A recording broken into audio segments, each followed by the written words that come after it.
Armed with a Hellison lamp, a 40-yard length of cable and a knife, the NCO makes a start. Once again, the rest stand well clear. When searching for booby traps, the secret of long life is to be observant and always suspicious.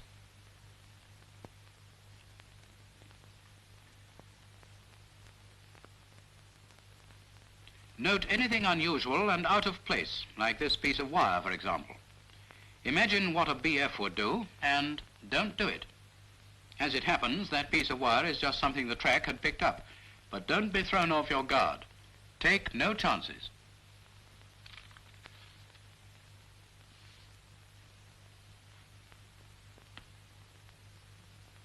Aha, what's this? A pannier door is left invitingly open. The last thing you should do is to swing it right open and have a deco inside, or it might really be the last thing you do.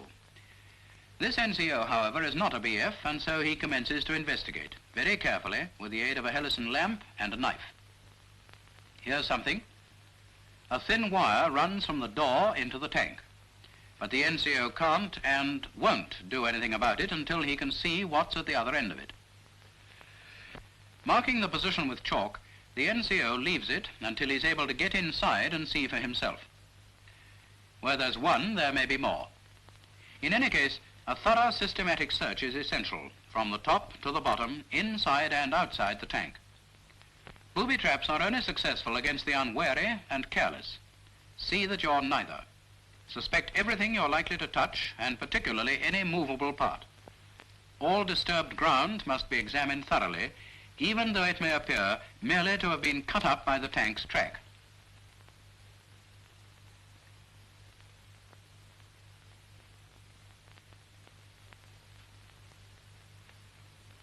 Everything must be suspected. There's really no black magic about booby traps, and they're easily dealt with once they've been spotted.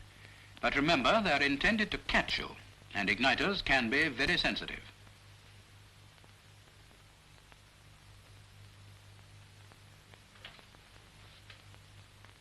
Hunting for booby traps must be a slow business if it's to be done thoroughly.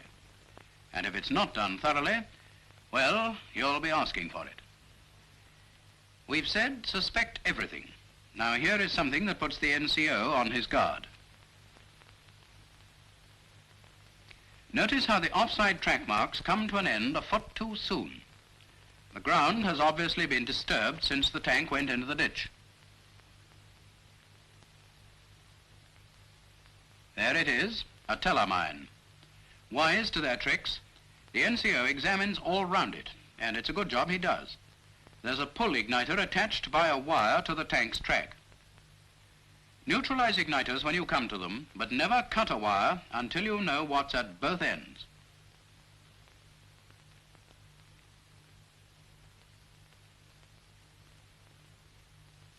You can see what the enemy's idea was.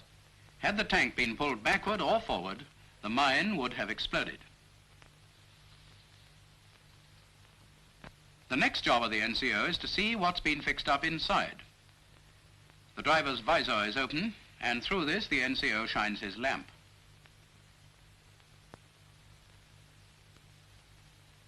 Then, with his arm, he also feels for wires or anything unusual before attempting to open the driver's hatch.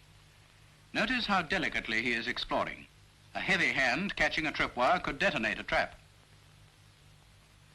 He hasn't seen or felt anything, so he can release the catch.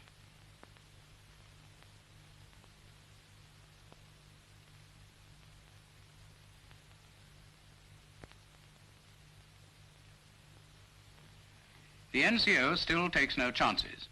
He opens the hatch just enough to get his knife blade in and very gently feels along for any obstruction. Tripwires or igniters can be difficult to spot inside an AFV.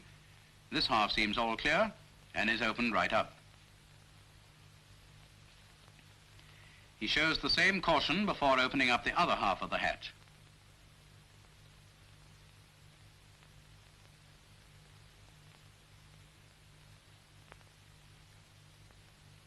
So far, so good. But before clambering in, the NCO has a look at the seat before he trusts his weight to it. He knows it's a likely spot for traps.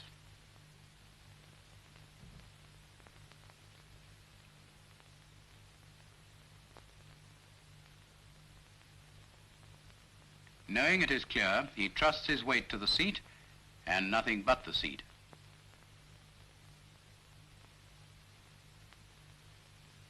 Never push any buttons or switch things on until you know the tank is absolutely clear.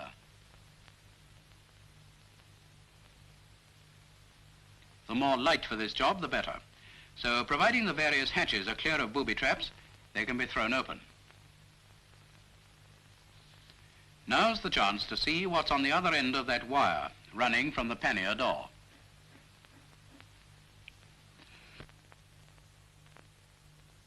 Here it is, a prepared charge which appears almost big enough to take the turret off. The igniter attached to this charge is of the standard pull type and is neutralized in the usual way by inserting a pin and then cutting the wire.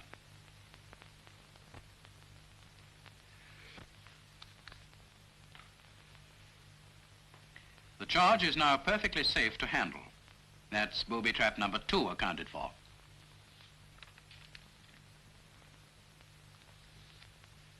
There's still the fighting compartment to search, and after ensuring that the cupola doors are free, the NCO opens up.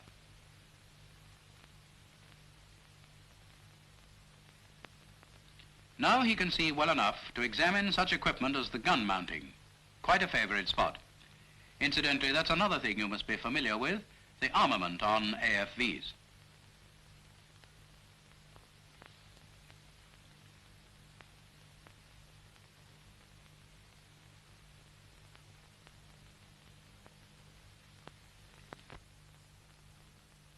Then there's the wireless set, ammunition and stowage bins, and all the time the NCO keeps his eyes open for anything unusual or out of place.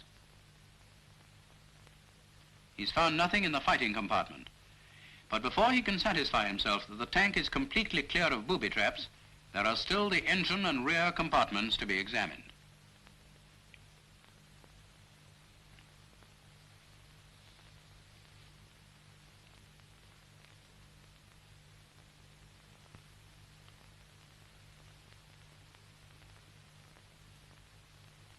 There's nothing very suspicious on the top, but remember, to become careless or to pass over anything at this business may be fatal.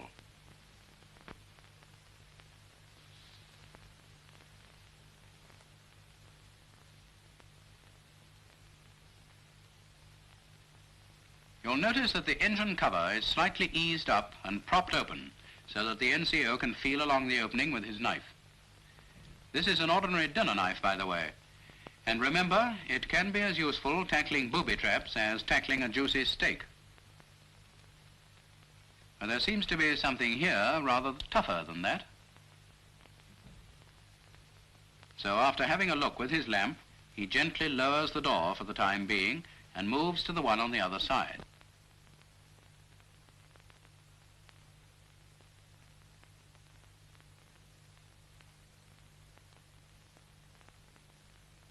The underside of this door is examined in the same way with the knife blade.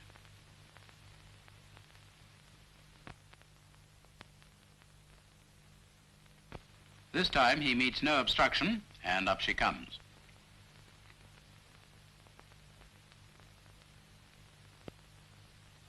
He is now able to look across under the other door to find out what he's up against. He's getting out a pin, and that means an igniter.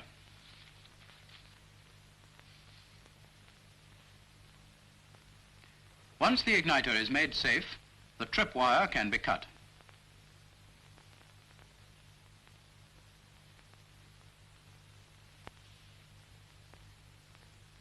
Now the door can be safely opened up.